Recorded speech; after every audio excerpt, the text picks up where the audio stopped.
One thing I like to think about is, subhanAllah, in the seerah of the Prophet sallallahu alaihi wasallam, even though he didn't need anything, he was a blessing and a healing for everyone around him. He didn't need to be healed. He doesn't have suluk. He doesn't have development, sallallahu alaihi wasallam. But you see the wisdom in how Allah Ta'ala puts certain people in His life.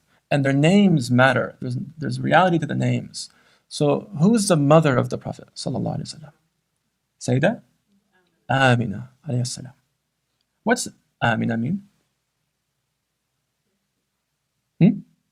Amina. Safety, amin. So it comes from a word that can mean safety. Amina, so trustworthy, yes. What else? Peace. What else? Iman, faith, comes from that root word too. Iman. Also amana, responsibility.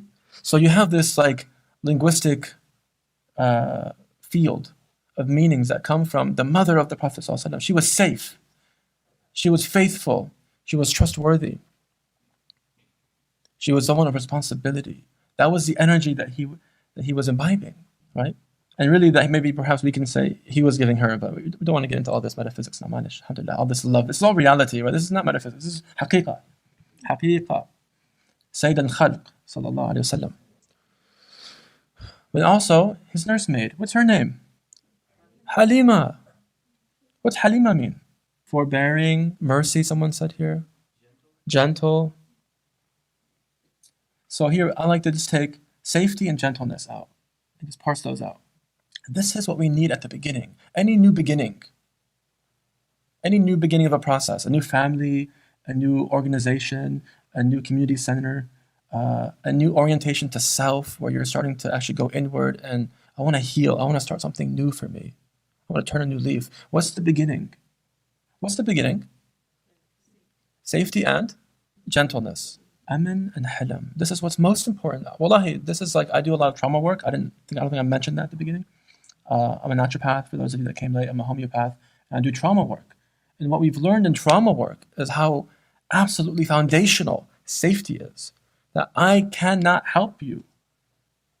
I can't serve you. I can't help guide you through a process if there isn't safety, if you don't feel safe with me.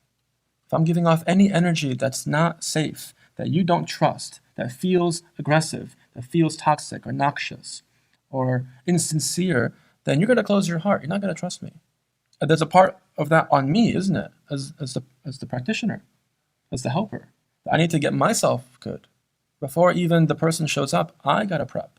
The practitioner has to prep because I need to create the space for healing to happen. What are the principles of the space? Safety and gentleness. And we can say also, part of a good beginning is to understand through our aqidah that Allah Ta'ala is the tabib. Allah is the physician.